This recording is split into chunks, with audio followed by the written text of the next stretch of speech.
പരിശുദ്ധ പരമദിവ്യകാരുണ്യത്തിന് പരിശുദ്ധ പരമദിവ്യകാരുണ്യത്തിന്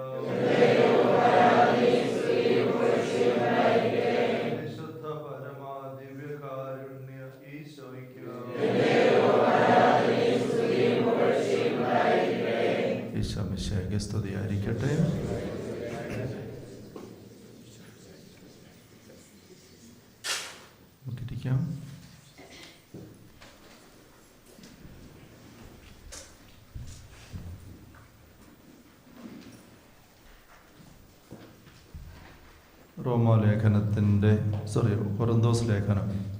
കൊരിന്തോസിലെ സഭയ്ക്കുള്ള ഒന്നാം ലേഖനം 1-ാമത്തെ അധ്യായത്തിൽ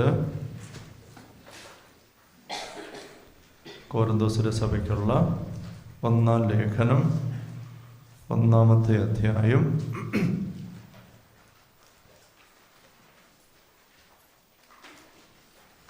17 മുതലുള്ള തിരുവചനങ്ങൾ.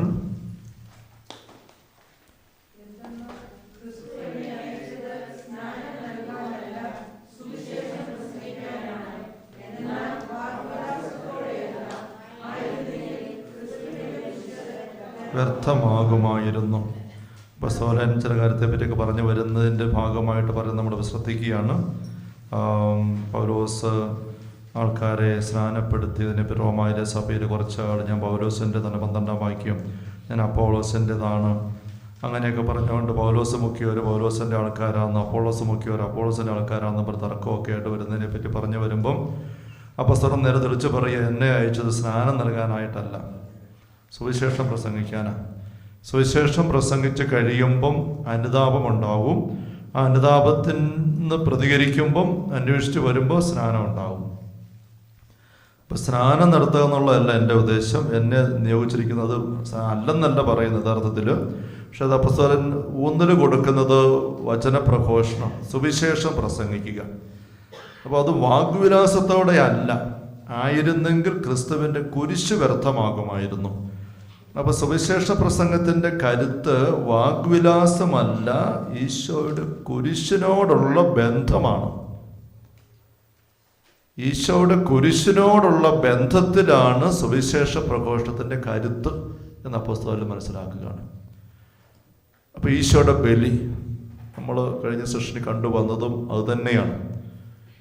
അപ്പോൾ ഈശോയുടെ കുരിശിലെ ബലിയിലേക്ക് നമുക്ക് ഉള്ളു ചേർക്കാൻ ഇടവരണം.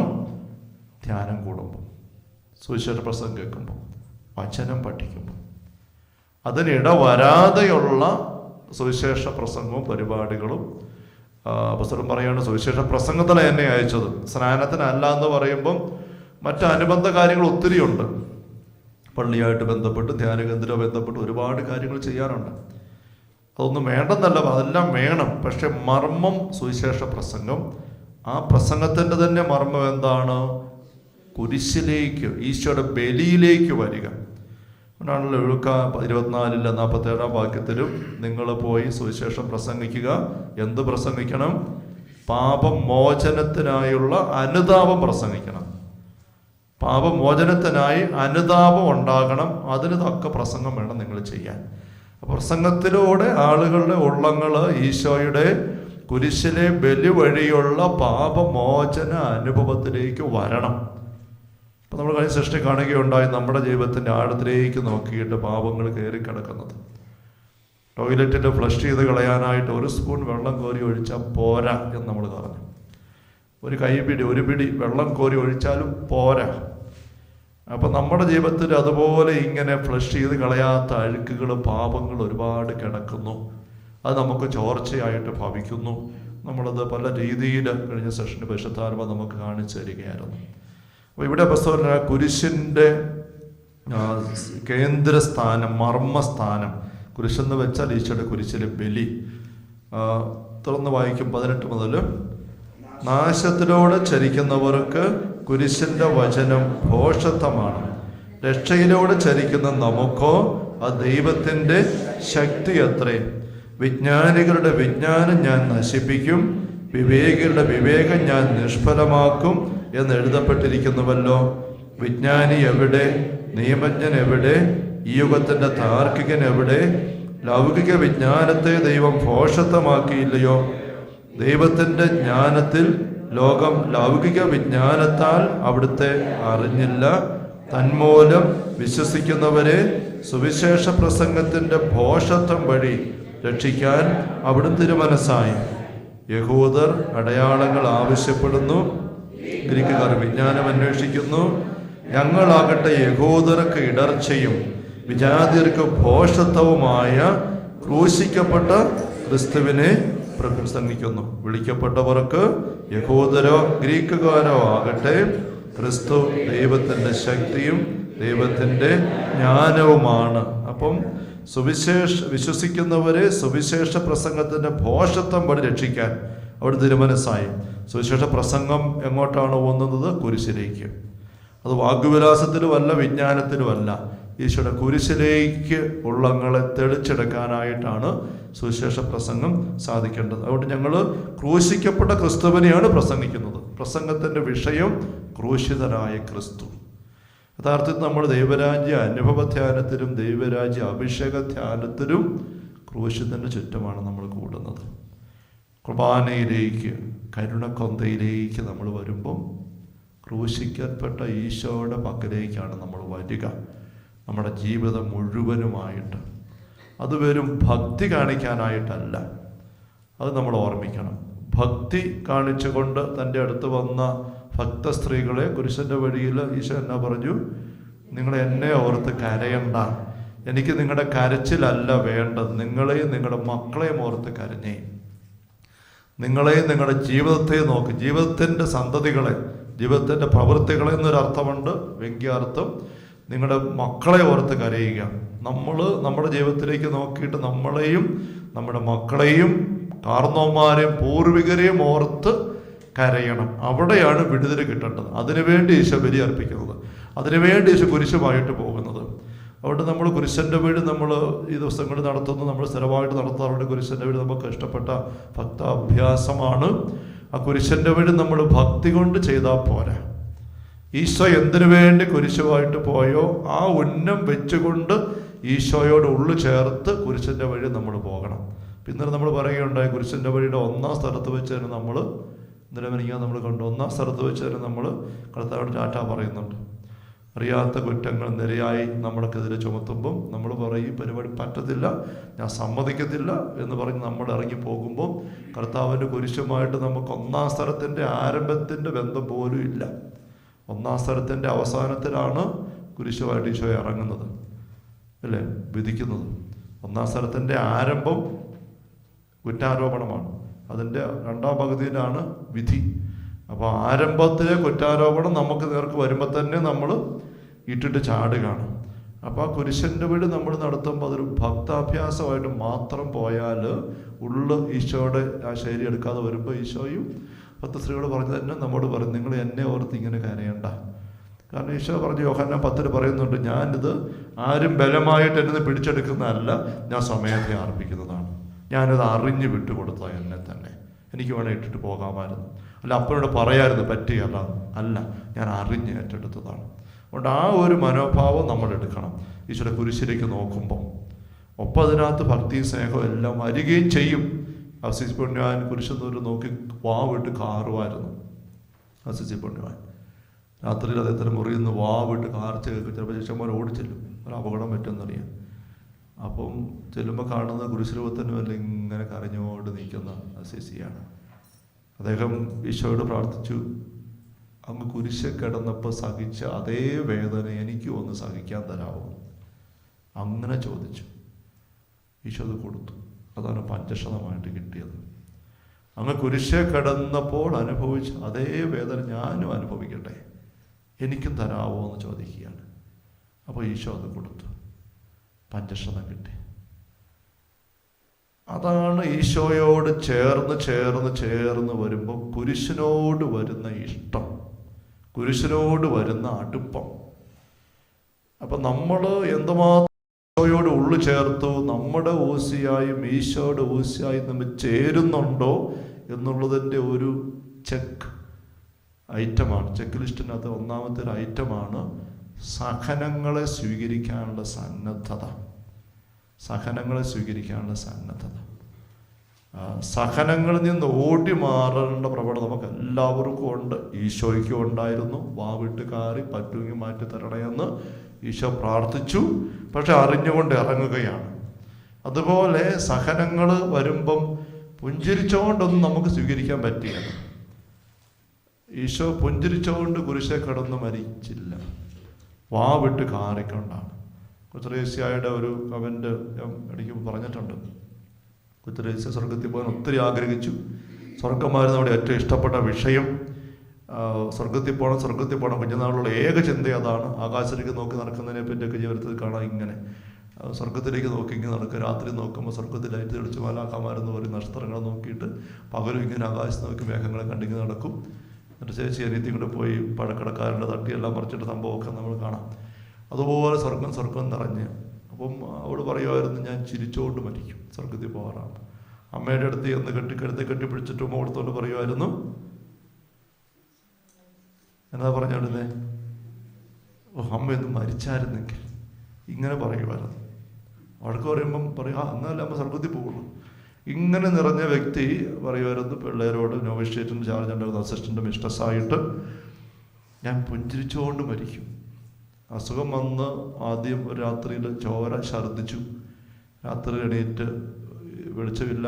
അപ്പം ടോയ്ലറ്റിൽ ചെന്ന് വാഷ് ബേസിൻ്റെ അടുത്ത് ചെന്ന് ഇങ്ങനെ കഴുകിയപ്പോൾ തോന്നി എന്തോ ചോര പോലെ മണവും കൊഴുപ്പും.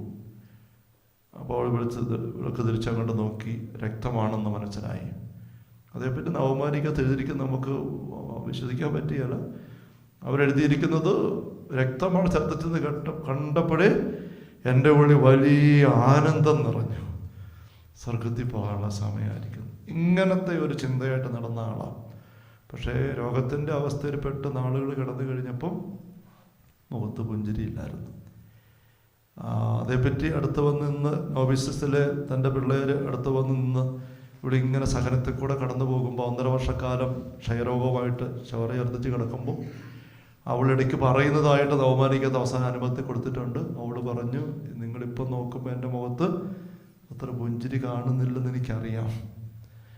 അത് എനിക്ക് സന്തോഷമില്ലാഞ്ഞിട്ടല്ല, പക്ഷേ രോഗം വന്നാൽ രോഗത്തിൻ്റെ അവസ്ഥ എന്താ നമുക്ക് തിരിയുള്ളൂ എന്ന് കുത്തരേസ്യ പറയുകയാണ്. അവിടെ രോഗികൾക്ക് വേണ്ടി പ്രാർത്ഥിക്കണം, ഒത്തിരി പ്രാർത്ഥിക്കണം. അത് ഫൗസ്റ്റീനായും പറയുന്നുണ്ട്, കുത്തരേസ്യയും പറയുന്നുണ്ട്. നമുക്കും അറിയാം. ഓടി നടക്കാൻ പോകുന്ന നമുക്ക് രോഗത്തിൻ്റെ അവസ്ഥ എന്നാ അറിയാമെന്ന് പറഞ്ഞാലും അറിയത്തില്ല.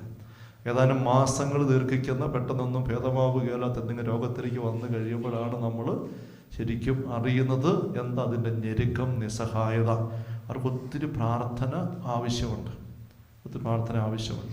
അപ്പോൾ ഞാൻ പറഞ്ഞു വന്ന കുത്തരേസ്യ ചിരിച്ചുകൊണ്ടല്ല കിടന്നത്. ചിരിച്ചിട്ടില്ലെന്നല്ല, ചൈതന്യ കുറവുണ്ടെന്നല്ല, പക്ഷേ ഈശോയെ വാവിട്ട് കാറിക്കൊണ്ടാണ്.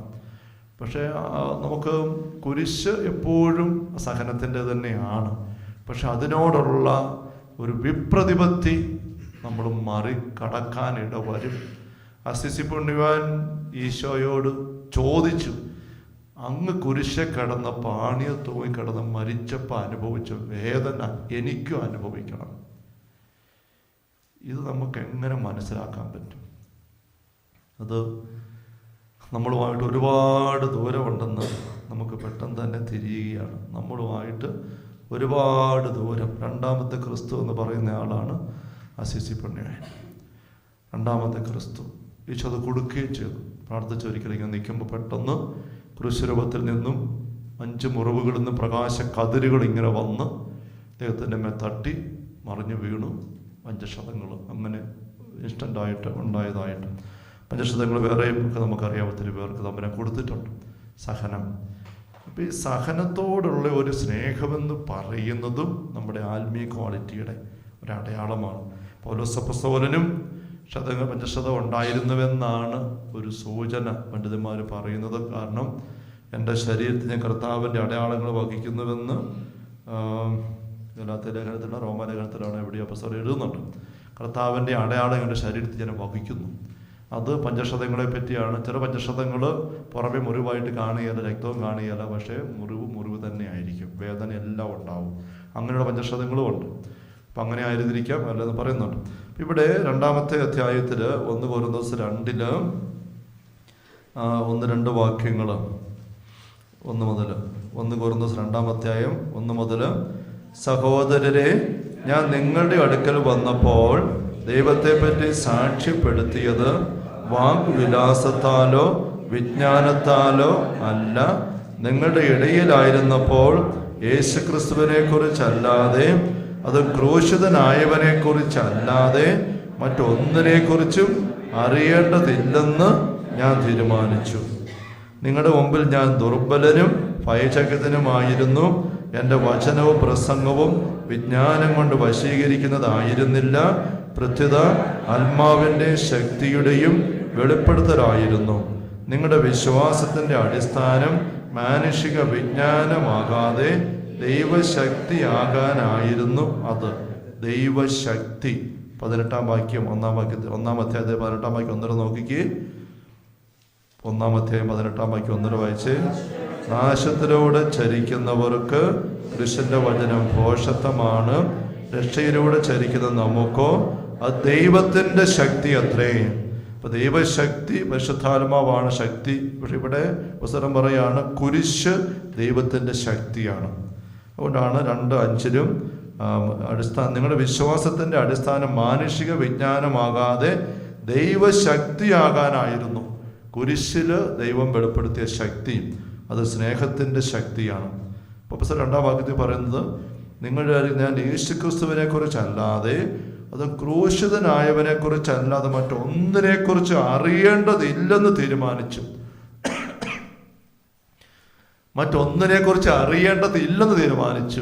നമുക്ക് ഒരുപാട് കാര്യങ്ങൾ നമ്മുടെ മുമ്പിലേക്ക് തുറന്നു വയ്ക്കപ്പെടുന്നുണ്ട്. ഇന്റർനെറ്റിലും യൂട്യൂബിലും ഫേസ്ബുക്കിലും അതെല്ലാം അറിയാനും കാണാനുമുള്ള ജിജ്ഞാസയും നമുക്ക് കിടപ്പുണ്ട്. നേരത്തെ പറഞ്ഞു, സീരിയലും സിനിമയായിട്ട് ഇപ്പോഴും ദൈവരാജ്യ അനുഭവ ധ്യാനം കഴിഞ്ഞിട്ട് സീരിയലും സിനിമയും സിനിമാ പാട്ടും വ്യർത്ഥമായ അങ്ങനത്തെ വിനോദങ്ങളും കാര്യങ്ങളുമായിട്ട് ആസ്വദിച്ചു പോകുന്ന അവസ്ഥയിലാണെങ്കിൽ അത് ഗൗരവതരമായ ഒരു വൈകല്യമാണ്, അപകടമാണ്. ആത്മീയമായിട്ട് നീ ദൈവരാജ്യത്തിലേക്ക് ജനിച്ചിട്ടേ ഇല്ലെന്ന് പോലും പറയേണ്ടി വരും എന്ന് നമ്മൾ സൂചിപ്പിക്കുകയുണ്ടായി. അങ്ങനെ ആത്മീയമായിട്ട് ജനിക്കുന്ന വ്യക്തി അരൂപിയുടെ ജീവിതത്തിൽ, അരൂപിയുടെ ഭക്ഷണത്തിന് ആ രുചി വരേണ്ടത്. അരൂപിയുടെ ഭക്ഷണത്തോട് രുചിയില്ല, ജഡത്തിൻ്റെ ഭക്ഷണത്തോടെ എപ്പോഴും രുചി. അങ്ങനെയുള്ള വിനോദങ്ങൾ കണ്ടും തമാശകൾ ആസ്വദിച്ചും വർത്തമാനം പറഞ്ഞും സമയം ചെലവഴിക്കുന്ന ഒരു വ്യക്തി ജഡിക മനുഷ്യനാണ് സ്ട്രോങ്ങറായിട്ടുള്ളത്. ജഡിക മനുഷ്യൻ്റെ ആഹാരം കിട്ടിക്കഴിയുമ്പോൾ അവന് തൃപ്തിയാണ്, ആ ദിവസം സ്വസ്ഥമായിട്ട് കിടന്നുറങ്ങും, ശാന്തമാണ്. അരൂപിയുടെ ഭക്ഷണത്തെ പറ്റി നിർബന്ധമില്ല, പ്രാർത്ഥിക്കണോ നിർബന്ധമില്ല, കരുണക്കൊന്തയോ വചനോ നിർബന്ധമില്ല. അത് പിന്നെ കഷ്ടിച്ച അല്ല പറ്റൊക്കെ ചെല്ലേക്കാം, അത്രയേ ഉള്ളൂ. പക്ഷെ ഇത് നിർബന്ധമാണ് എന്ന് പറയുമ്പോൾ നമ്മൾ ആത്മീയമായിട്ട് ജനിച്ചിട്ടുണ്ടോ എന്ന് പോലും സംശയിക്കണം. ജനിച്ചിട്ടുണ്ടെങ്കിൽ തന്നെ നമ്മൾ പറഞ്ഞു കഴിഞ്ഞ കാര്യമാണ്, ചിന്തിച്ചിട്ടുള്ളതാണ്, ശിശു വളരുന്നില്ല, മൃതപ്രായമായിട്ട് കിടക്കുകയാണ്. ഇച്ചിരി പാലമൊക്കെ കുടിക്കാനേ പറ്റുന്നുള്ളൂ. ഒരു സ്പൂൺ പാലൊക്കെ മതി 5 വയസ്സായിട്ടും 10 വയസ്സായിട്ടും 20 വയസ്സായിട്ടും എന്ന് പറഞ്ഞ പോലെയാണ് നമ്മുടെ ആത്മീയ ജീവിതം എന്ന അർത്ഥം. അപ്പം ആ ഒരു അവസ്ഥ അപകടകരമാണ്. അപ്പം ആത്മീയമായിട്ട് നമ്മൾ വളരുമ്പോൾ ആത്മീയമായ ഭക്ഷണത്തിന് വേണ്ടിയിട്ട് ദാഹം വരുന്നു. Hallelujah, hallelujah, hallelujah. അപ്പം മറ്റൊന്നിനെ കുറിച്ചും എനിക്ക് അറിയണ്ട, എനിക്ക് ഈശോയെ പറ്റി അറിഞ്ഞാൽ, അത് ക്രൂശിതനായ ഈശോയെ പറ്റി അറിഞ്ഞാൽ മതി എന്നീ മഹാജ്ഞാനിയായ പൗലോസ് അപ്പോസ്തലൻ എഴുതിയിരിക്കുകയാണ്. അപ്പോൾ നമ്മളുടെ ആഗ്രഹങ്ങളും അറിയാനുള്ള അന്വേഷണങ്ങളും നാട്ടിൽ നടക്കുന്ന ഒരു കാര്യം അറിയണ്ടെന്നല്ല. അത്യാവശ്യം പത്രത്തിൽ നോക്കി രാഷ്ട്രീയ കാര്യങ്ങളും സമൂഹത്തിലെ കാര്യങ്ങളും നമ്മൾ അറിയണം. സഭയുടെ കാര്യങ്ങളൊക്കെ, വീട്ടിലെ കാര്യങ്ങളൊക്കെ അറിയണം. പക്ഷെ അതൊരു ആർത്തിയുടെയും ആഘോഷത്തിൻ്റെയും ആവേശത്തിൻ്റെയും ആശ്വാസത്തിൻ്റെയും തലം ആകരുത്. അത് അത്യാവശ്യത്തിന് അറിയേണ്ട കാര്യങ്ങൾ അറിഞ്ഞിരിക്കുക, അത്ര മതി. അതിനുവേണ്ടി നമ്മൾ കഴിഞ്ഞ ധ്യാനത്തിൽ അതേപ്പറ്റി ചിന്തിച്ചിട്ടുണ്ട്. അതിനപ്പുറം അതിന് പുറകെ പോകുന്നിടത്ത് നമ്മൾ വില കൊടുക്കേണ്ടി വരും. കാരണം ഒത്തിരി അഴുക്ക് നമ്മുടെ ഉള്ളിൽ വന്ന് കയറും. അത് നമുക്ക് കൈകാര്യം ചെയ്യാൻ പിന്നെ എത്ര കരുണക്കൊന്ന് ചൊല്ലിയാലാ. ഈ പത്രത്തിലൊക്കെ വായിക്കുന്ന എന്തെല്ലാം വൃത്തികെട്ട സംഭവങ്ങളാണ്. അത് നമ്മൾ ഒപ്പിയെടുത്ത് വായിച്ച് അതെല്ലാം ഉള്ളിൽ കയറ്റിക്കഴിഞ്ഞാൽ എത്ര കരുണക്കൊന്ന് ചൊല്ലി ഈശോയുടെ തിരുരക്തം കൊണ്ട് കഴുകിയാൽ അതൊന്നും മാഞ്ഞു കിട്ടുക, എന്നിട്ട് പോലും മായാൻ പാടാണ്. അപ്പം അങ്ങനത്തെ നമ്മൾ കയറ്റാതിരിക്കുക, അത് പ്രധാനപ്പെട്ടതാണ്. അപ്പം നമ്മുടെ ആഗ്രഹം എന്താണ്, അന്വേഷണം എന്താണ്? പൗലോസപ്പോസ്തലൻ പറഞ്ഞിരിക്കുകയാണ്, ഇതാണ് എൻ്റെ ആഗ്രഹം. മറ്റൊന്നിനെക്കുറിച്ച് അറിയണ്ട, ക്രൂശിനെ കുറിച്ച് അറിഞ്ഞാൽ മതി. ഒരു കുരിശ് രൂപം നമ്മുടെ മുറിയിൽ വേണം. ക്രൂശിത രൂപം നമ്മുടെ മുറിയിൽ മേശപ്പുറത്ത് വേണം. അതിലേക്ക് നോക്കിയിരിക്കണം. എടുത്തത് കൈ പിടിച്ചുകൊണ്ട് ആ ഈശോയെ നോക്കി അങ്ങനെ അല്പസമയം ചെലവഴിക്കണം. അതിലൂടെ ഒരുപാട് കാര്യങ്ങൾ, അതാണ് വിജ്ഞാനം. ഇതിൻ്റെ പോഷത്തിലൂടെ ദൈവം നമ്മെ രക്ഷിച്ചത്. അപ്പോസ്തലൻ അടിവരയിട്ട് പറയുകയാണ്, അങ്ങനെ ക്രൂശിതനായ ഈശോയോടുള്ള അടുപ്പം, അവിടുത്തോടുള്ള ഒരു ബന്ധവുമൊക്കെ അതിലൂടെ നമ്മൾ ഒത്തിരി വളരാനായിട്ടുണ്ട്. പൗലോസപ്പോസ്തലൻ്റെ ഫിലിപ്പിയ ലേഖനത്തിലെ ആ ഒരു വചനഭാഗങ്ങൾ നമുക്കൊന്ന് പെട്ടെന്ന് ശ്രദ്ധിക്കാം. നമുക്കറിയാവുന്ന കാര്യങ്ങളാണ്. എങ്കിലും ഫിലിപ്പിയ 3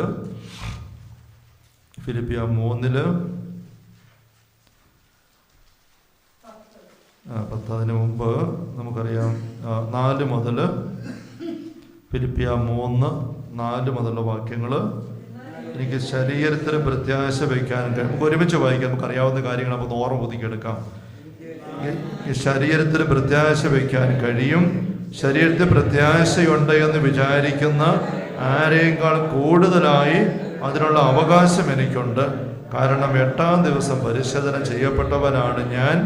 ഇസ്രായേൽ വംശത്തിലെ ബെഞ്ചമിൻ ഗോത്രത്തിൽ പിറന്നവൻ, ഹെബ്രായിൽ നിന്ന് ജനിച്ച ഹെബ്രായൻ, നിയമപ്രകാരം ഫരിസയൻ, തീഷ്ണത കൊണ്ട് സഭയെ പീഡിപ്പിച്ചവൻ, നീതിയുടെ കാര്യത്തിൽ നിയമത്തിൻ്റെ മുമ്പിൽ കുറ്റമില്ലാത്തവൻ.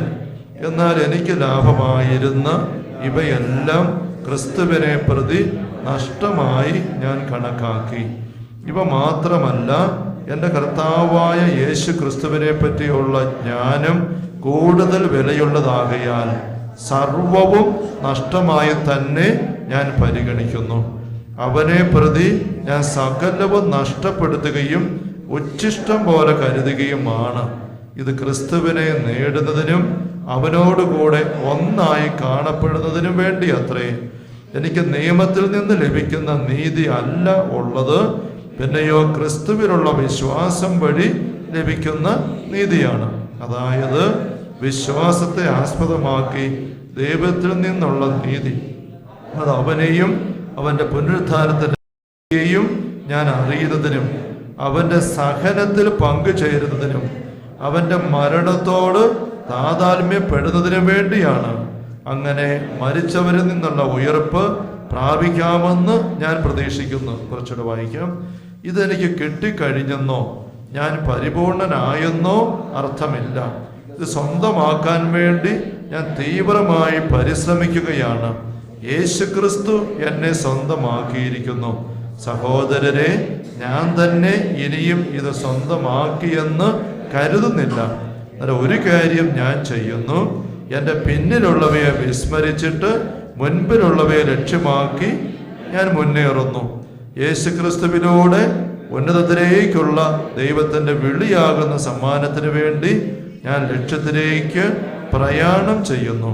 അതിനാൽ നമ്മിൽ പൂർണ്ണത പ്രാപിച്ചവർ ഇങ്ങനെ തന്നെ ആഗ്രഹിക്കട്ടെ. ആരെങ്കിലും ഏതെങ്കിലും കാര്യത്തിൽ ഭിന്നമായി ചിന്തിക്കുന്നെങ്കിൽ ദൈവം നിങ്ങൾക്ക് അത് വ്യക്തമാക്കി തരും. എന്നാൽ നേടിയെടുത്തതിനെ മുറുകെ പിടിച്ചുകൊണ്ട് തന്നെയാവണം നമ്മുടെ പ്രവർത്തനം. സഹോദരരെ, നിങ്ങൾ എന്നെ അനുകരിക്കുന്നവരുടെ കൂടെ ചേരുവിൻ. ഞങ്ങളുടെ മാതൃക അനുസരിച്ച് ജീവിക്കുന്നവരെ കണ്ടു പഠിക്കുവിൻ. എന്നാൽ പലരും ക്രിസ്തുവിൻ്റെ കുരിശിൻ്റെ ശത്രുക്കളായി ജീവിക്കുന്നു എന്ന് പലപ്പോഴും നിങ്ങളോട് ഞാൻ പറഞ്ഞിട്ടുള്ളത് തന്നെ ഇപ്പോൾ കണ്ണുനീരോടെ ആവർത്തിക്കുന്നു. നാശമാണ് അവരുടെ അവസാനം, ഉദരമാണ് അവരുടെ ദൈവം. ലജ്ജാകരമായതിൽ അവർ അഭിമാനം കൊള്ളുന്നു, ഭൗതികമായത് മാത്രം അവർ ചിന്തിക്കുന്നു. എന്നാൽ നമ്മുടെ പൗരത്വം സ്വർഗത്തിലാണ്. അവിടെ നിന്ന് ഒരു രക്ഷകനെ, കർത്താവായ യേശു ക്രിസ്തുവിനെ നാം കാത്തിരിക്കുന്നു. സകലത്തെയും തനിക്ക് കീഴ്പ്പെടുത്താൻ കഴിയുന്ന ശക്തി വഴി അവൻ നമ്മുടെ ദുർബല ശരീരത്തെ തൻ്റെ മഹത്വമുള്ള ശരീരം പോലെ രൂപാന്തരപ്പെടുത്തും. 18-ാം വാക്യം കണ്ടോ? എന്നാൽ പലരും ക്രിസ്തുവിൻ്റെ കുരിശിൻ്റെ ശത്രുക്കളായി ജീവിക്കുന്നു എന്ന് ഞാൻ പലപ്പോഴും പറഞ്ഞിട്ടുള്ളത് കണ്ണുനീരോടെ ആവർത്തിക്കുന്നു.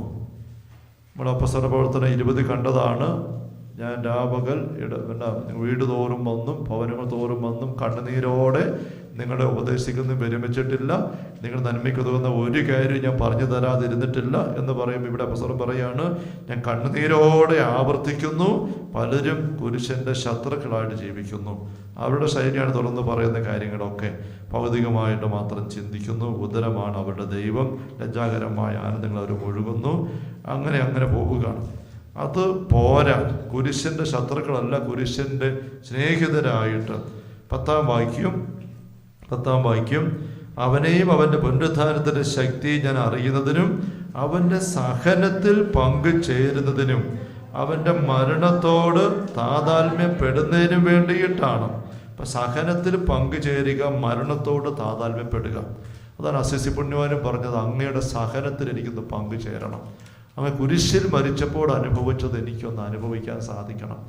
അങ്ങനത്തെ ഒരു ചിന്ത. ഈ ചിന്ത നമുക്ക് ഞാൻ വീണ്ടും ഇച്ചിരി എത്തുന്നതിന് അപ്പുറമാണെന്ന് നമുക്ക് തോന്നുന്നുണ്ട്, ഇല്ലേ? നമ്മൾ കൈ എത്തുന്നതിന് അപ്പുറമായിട്ട് നമുക്ക് സഹനങ്ങൾ അൽഫോൻസാമിയൊക്കെ ചോദിച്ച് മേടിച്ചു. പക്ഷെ നമുക്ക് അതൊന്നും പറ്റിയില്ലെങ്കിൽ പോലും വരുന്ന സഹനങ്ങളെ ഒന്ന് സമചിത്തതയോടെ അറിഞ്ഞ് സ്വീകരിക്കാനുള്ള ഒരു ബോധ്യം നമുക്ക് വേണം. കുരിശൻ്റെ വഴി നീങ്ങുമ്പോൾ കുഞ്ഞു കുഞ്ഞു സഹനങ്ങൾ മുതൽ വലിയ കാര്യങ്ങളൊക്കെ ഉൾപ്പെടെ കൊച്ചു സഹനങ്ങൾ പോലും നമ്മളെ അസ്വസ്ഥപ്പെടുത്താതെ. അപ്പോസ്തലൻ പറഞ്ഞ മറ്റു കാര്യങ്ങളൊക്കെ നമുക്കറിയാവുന്ന കാര്യങ്ങളാണ്. ലാഭമായിരുന്നതിനൊക്കെ മാറ്റി വെച്ചിട്ട് ഞാൻ അതെല്ലാം നഷ്ടമാക്കി കണക്കാക്കിയിട്ട് ഉച്ഛിഷ്ടം പോലെ ആക്കിയിട്ട് ഓക്കാനം വരുത്തുന്നതായിട്ട് മാറ്റുകയാണ്. അതുവരെയും രുചിയുള്ളതായിരുന്നു, പക്ഷേ ഭക്ഷണം ഉച്ഛിഷ്ടമായി കഴിഞ്ഞാൽ കണ്ട ഓക്കാനം വരും. അങ്ങനത്തെ ഒരു വ്യത്യാസം നമുക്ക് ലൗകിക വ്യർത്ഥ ജഡിക സന്തോഷങ്ങളോട്, രസങ്ങളോട്, ആസ്വാദനങ്ങളോട് അനുഭവപ്പെടണം. ഒരു അറപ്പ്, ഒരു ഓക്കാനം വരുന്നത് പോലെ. ഒരു സിനിമയിലും സീരിയലിലൊക്കെയോ ടി വിയിലൊക്കെ വരുന്ന പല പല പല പല തമാശകളും വളിപ്പുകളും കാര്യങ്ങളും അത് കണ്ട് ഇരിക്കാൻ മേലാത്ത പോലെ ആകണം. ഇരിക്കാൻ മേലാത്തത് പോലെ, അത് കേട്ടിരിക്കാൻ പറ്റുന്നില്ലാത്ത പോലെ ആകണം. ജെറേമിയായും ജ്ഞാനത്തിൻ്റെ പുസ്തകങ്ങളും കണ്ടതല്ലേ. ജെറേമിയ പറഞ്ഞു, ഉല്ലാസവും നയിക്കുന്നവരോട് ഞാൻ ചേർന്നില്ല, ഞാൻ ഏകാംഗിയെ പോലെ മാറി, ഒറ്റയ്ക്ക് ഞാനായി. കാരണം കർത്താവിൻ്റെ വചനം കരം എൻ്റെ മേലുണ്ടായിരുന്നു. അവിടുത്തെ വചനം കണ്ടെത്തിയപ്പോൾ ഞാൻ സന്തോഷത്തോടെ രുചിയോടെ ഭക്ഷിച്ചു. അതിൻ്റെ രുചി അറിഞ്ഞപ്പം ഇതിൻ്റെ അരുചി തിരിച്ചറിയാൻ പറ്റി. ഇത് നമ്മൾ വളർച്ചാധ്യാനത്തിൻ്റെ ഒരു പ്രാരംഭ തലത്തിലുള്ള ഒരു ചിന്തയാണ്. ഇനി നമ്മളത് കടന്നെങ്കിൽ നമുക്ക് വളരുള്ളൂ. ജീവിതം പിറന്നു വീണെങ്കിലേ കൊച്ചിന് വളരാൻ പറ്റുള്ളൂ, അല്ലേ? പിറക്കാത്ത കൊച്ചിനെ വളർത്താൻ പറ്റുമോ? പിറക്കാത്ത കൊച്ചിനെ വളർത്താൻ പറ്റിയല്ല. അപ്പം നമ്മൾ ആത്മീയമായിട്ട് ആകണം, എങ്കിലേ നമുക്ക് വളരാൻ പറ്റുള്ളൂ, വളർത്താൻ പറ്റുള്ളൂ. അപ്പം ജനിക്കുന്നതിൻ്റെ ചില ചിന്തകളൊക്കെയാണ് ഇത് വരുന്നത്. ജെറമ്യ ജനിച്ചതിനെ പറ്റിയാണ് പറയുന്നത്. അതുവരെ കൂട്ടുകാർ കൂടി നടന്നിരുന്നു. രസങ്ങളും ആവേശങ്ങളും ആഘോഷങ്ങളും വ്യർത്ഥ വിലകെട്ട കാര്യങ്ങളൊക്കെ ഉണ്ടായിരുന്നു. പക്ഷേ പിന്നെ കർത്താവിൻ്റെ കരം വന്നു, വചനം കണ്ടെത്തിയപ്പോൾ അത് ആവേശത്തോടെ സന്തോഷത്തോടെ സ്വീകരിച്ചു, അതിൻ്റെ രുചി പറ്റി. അപ്പം പല കാര്യങ്ങളിലും മാറ്റം ഉണ്ടായി. അത് തന്നെ അപ്പോസ്തലൻ ഇവിടെയും പറയുന്നത്. അങ്ങനൊരു മാറ്റം നമ്മുടെ ജീവിതത്തിൽ ഉണ്ടായിട്ടുണ്ടോ കഴിഞ്ഞ ധ്യാനത്തിന് ശേഷം? ഇതൊരു പ്രാരംഭ ഭാഗത്തോടുള്ള ചിന്തയാണെങ്കിൽ പോലും നമ്മുടെ സമയം തീരുകയാണല്ലോ. അപ്പോൾ നമ്മളതൊന്ന് ചെക്ക് ചെയ്യുന്നത് നല്ലതാണ്. ഈ ദിവസങ്ങളിൽ നമ്മൾ കേട്ട കാര്യങ്ങളൊക്കെ നമുക്ക് എന്തുമാത്രം രുചിയായി, നമുക്ക് രുചിയോടെ ഈ ദിവസങ്ങളിൽ കിട്ടിയ വചനങ്ങളും പ്രാർത്ഥനാവസരങ്ങളും എടുക്കാൻ പറ്റിയോ? ഞാൻ കുറേ വളർന്നോ? നമ്മൾ പറഞ്ഞതിൻ്റെ കഴിഞ്ഞ ദിവസം രുചിയോടെ ഭക്ഷിക്കുക എന്ന് പറയുന്നത് വിശപ്പിൻ്റെ അടയാളമാണ്, ആരോഗ്യത്തിൻ്റെ അടയാളമാണ്. ഈ ദിവസങ്ങളിൽ ഞാൻ അങ്ങനെ രുചിയോടെ ഭക്ഷിച്ചോ വചനം? അതോ കേട്ട് ഇച്ചിരി ബോറടിക്കുന്ന പോലെ തോന്നിയോ? മടുപ്പ് പോലെ തോന്നിയോ? കേട്ട് ഒന്നും തോന്നിയില്ലയോ? അങ്ങനെ അങ്ങ് ഇരുന്നൊരു മരവിപ്പായിട്ട് ഇരുന്ന് പോയതേ ഉള്ളൂ? കാര്യങ്ങളൊക്കെ തിരിയുന്നുണ്ട്, കൊള്ളാം, കുറേ കാര്യങ്ങൾ മനസ്സിലായി, അത്രയൊക്കെ ഉള്ളോ? അതോ രുചിയോടെ ഭക്ഷിച്ച് ആരോഗ്യം കരുത്ത് ഊരി വെക്കുന്ന ഒരവസ്ഥ ഉണ്ടായോ ഇല്ലയോ? അത് ഓരോരുത്തരും സ്വയം നിരീക്ഷിച്ച് തിരിച്ചറിയണം. നമ്മുടെ ആത്മീയ ജനനം സംഭവിച്ചത് ഉണ്ട്, എങ്കിൽ അത് വളർന്നുകൊണ്ടിരിക്കുന്നുണ്ടോ? ആരോഗ്യ അവസ്ഥയിലാണോ? ആരോഗ്യ അവസ്ഥയിലാണെങ്കിൽ ഈ ദിവസങ്ങളിൽ നല്ല രുചിയോടെ നല്ലതുപോലെ ഭക്ഷണം നമ്മൾ കഴിച്ചിട്ടുണ്ട്, നല്ല രുചിയോടെ. എനിക്കും ഈ ദിവസങ്ങൾ വലിയൊരു സദ്യയുടെ അനുഭവമായിരുന്നു. നമ്മൾ ആദ്യമായിട്ട് വളർച്ചധ്യാനം ഇങ്ങനെ വെക്കുന്നത്. അത് എനിക്ക് ഒത്തിരി തമ്പുരാൻ വെളിപ്പെടുത്തൽ തന്നു. പങ്കുവെച്ച വചനങ്ങളിലൊക്കെ, അത് ഓൺ ദ സ്പോട്ടിലൊക്കെ ഒത്തിരി വെളിച്ചം തമ്പുരാൻ തന്നു. വചനത്തിൻ്റെ വലിയൊരു വിരുന്ന് തന്നെയായിരുന്നു. അങ്ങനെ നമ്മൾ കയറി വരണം. Hallelujah, hallelujah. അത് നമ്മൾ ഒരു തീരുമാനം എടുത്ത് ചില കാര്യങ്ങളോട് പുറംതിരിയണം. പുസ്തകം പറഞ്ഞതുപോലെ ഇതെല്ലാം കിട്ടിക്കഴിഞ്ഞെന്നോ നേടിയെടുത്തെന്നോ ഞാൻ പൂർണ്ണനായെന്നൊന്നും അർത്ഥമില്ല.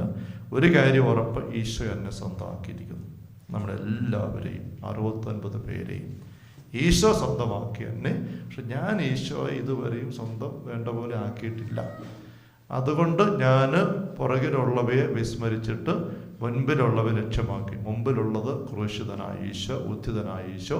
പുറകിലുള്ളത് ഇതുവരെ ഞാൻ മുങ്ങി മുഴുകി നടന്നതായ ചില രീതികൾ, വ്യർത്ഥമായ കാര്യങ്ങളെല്ലാം.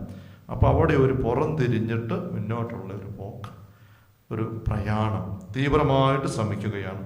പുസ്തകം പറഞ്ഞിരിക്കുകയാണ്. 16-ാം വാക്യവും, നേടിയെടുത്തതിനെ മുറുകെ പിടിച്ചുകൊണ്ട് തന്നെ ആവണം നമ്മുടെ പ്രവർത്തനം. നേടിയെടുത്ത കാര്യങ്ങൾ കുറേ ഉണ്ട് നമുക്ക്, അതിനെ മുറുകെ പിടിക്കണം. ഇവിടെ 15-ാം വാക്യം, അതിനാൽ നമ്മിൽ പൂർണ്ണത പ്രാപിച്ചവർ ഇങ്ങനെ തന്നെ ആഗ്രഹിക്കട്ടെ.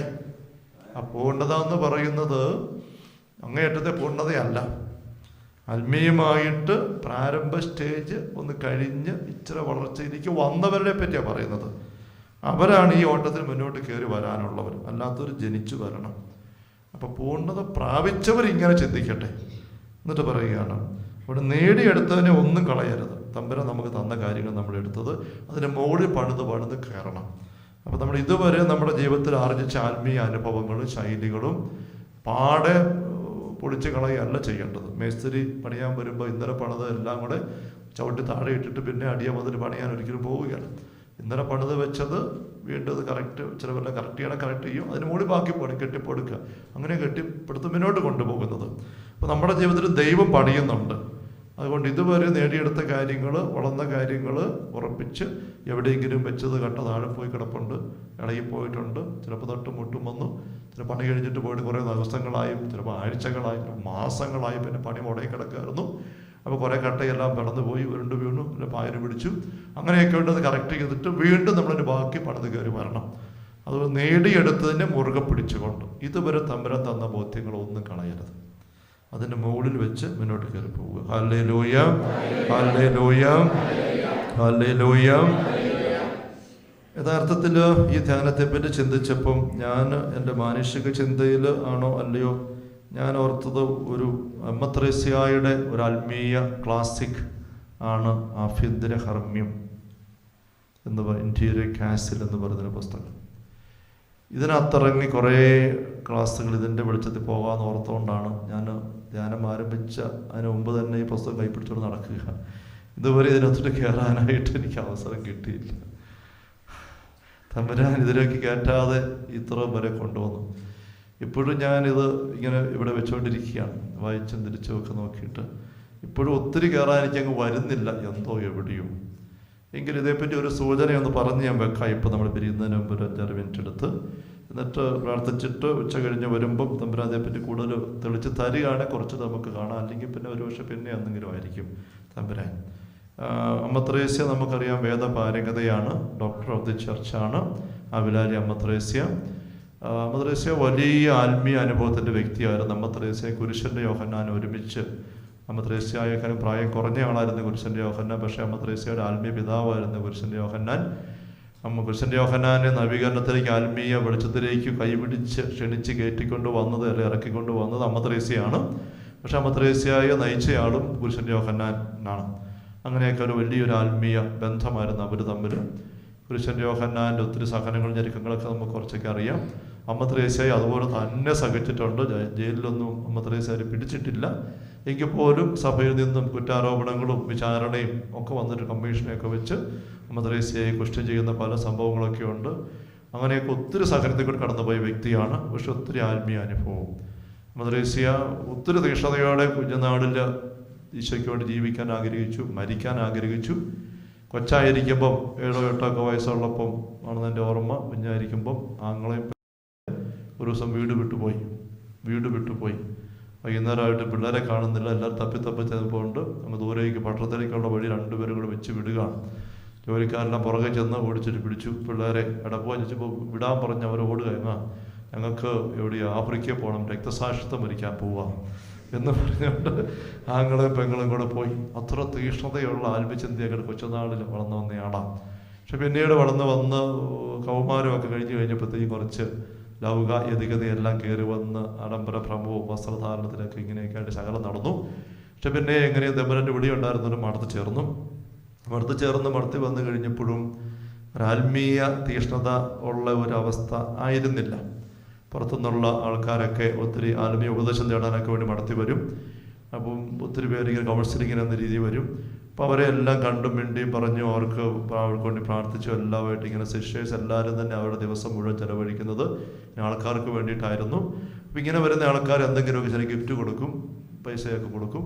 അതുകൊണ്ടാണ് ഇവരുടെ ചിലവും കഴിഞ്ഞിരുന്നത്. സാമ്പത്തികമായി ഒന്നുമില്ലായിരുന്നു. അന്ന് ഇങ്ങനെ യാചിച്ച് മേടിക്കുന്ന സമൂഹമാണ് സന്യാസം. യാചക സമൂഹങ്ങളാണ്, മെൻഡിക്കൻറ്റ് ഓർഡേഴ്സ് എന്നൊക്കെ പറയും. അപ്പോൾ അതുപോലെ ദാരിദ്ര്യത്തിലാണ് കഴിയുന്നത്. അപ്പം മദ്രസ്യ മഠം സ്ഥാപിക്കാൻ ഒരു സ്ഥലത്തൊക്കെ ചെല്ലുമ്പം നാട്ടുകാരെല്ലാം കൂടെ മദ്രസ്യ ഓടിക്കുന്നുണ്ട്. കാരണം ഇനി ഇത് കൂടെ മഠം സ്ഥാപിച്ചാൽ ഞങ്ങൾ വേണം തിന്നാൻ കൊടുക്കാൻ എന്ന് പറയും നാട്ടുകാരെല്ലാം കൂടെ ഓടിക്കുന്ന സംഭവങ്ങളൊക്കെ ഉണ്ട്. അങ്ങനെയൊക്കെ അപ്പോൾ അങ്ങനെ ഈ ആൾക്കാർ മടത്തി വരുമ്പം അവരുടെ സഹായം കൊണ്ട്, അതുകൊണ്ട് ഈ വരുന്നവരെ ഒന്നും മുഷിപ്പിക്കുകയല്ല. അപ്പോൾ ആൾക്കാരിങ്ങനെ മഠത്തിൽ എപ്പോഴും ആൾക്കൂട്ടം പോലെ ആയി. അപ്പോൾ സിസ്റ്റേഴ്സ് എല്ലാം രാവിലെ നേരം വെളുത്തത് മുതൽ കുർബാന കഷ്ടിച്ച് കഴിഞ്ഞിട്ട് ആൾക്കാരെല്ലാം കാണുന്നു, മിണ്ടുന്നു, സംസാരിക്കുന്നു, അവർക്ക് നല്ല വാക്ക് പറഞ്ഞു കൊടുക്കുന്നു. പിന്നെ അതിൻ്റെ കൂട്ടത്തിൽ ഒത്തിരി വർത്തമാനങ്ങളായി, സ്നേഹബന്ധങ്ങളായി. അങ്ങനെയൊക്കെ അങ്ങ് പോയി പ്രാർത്ഥനയ്ക്കൊന്നും നേരമില്ല, ആത്മീയ ജീവിതമില്ല, കൂട്ടായ്മയില്ല. അങ്ങനെയൊക്കെ മഠത്തിൻ്റെ അന്തരീക്ഷം എല്ലാം അങ്ങ് വല്ലാണ്ട് പോയൊരു കാലഘട്ടം. ഒരിക്കലും അങ്ങനെ മദ്രസ ഒരു കൂട്ടുകാരൻ, ഒരു ഇങ്ങനെ സ്ഥലം വരുന്ന ഒരു മനുഷ്യനോട് ഇങ്ങനെ സംസാരിച്ച് ഇങ്ങനെ ആത്മീയകാര്യം പങ്കുവെച്ച് ഇരിക്കുമ്പം ഒരു ചൊരുത്തവള 2 പേരുടെ ഇടയിലൂടെ ചാടി കയറി വന്ന് ഇവിടെ നടക്കിങ്ങനെ നിന്നെന്നാണ്.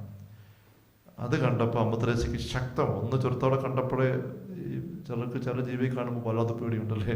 തോട്ടപ്പുള്ളിനെ കണ്ടാൽ കാറുന്നവരുണ്ട്, നട്ടയെ കണ്ടാൽ കാറുന്നവരുണ്ട്, കൂവുന്നവരെന്ന് പറഞ്ഞ പോലെ ഈ ചൊരുത്തവള ആർക്കും കാണാൻ ഇഷ്ടമില്ല. അങ്ങനത്തെ ഒരു ജീവിയാണ്. അതിങ്ങനെ കയറി വന്ന് നിന്നു.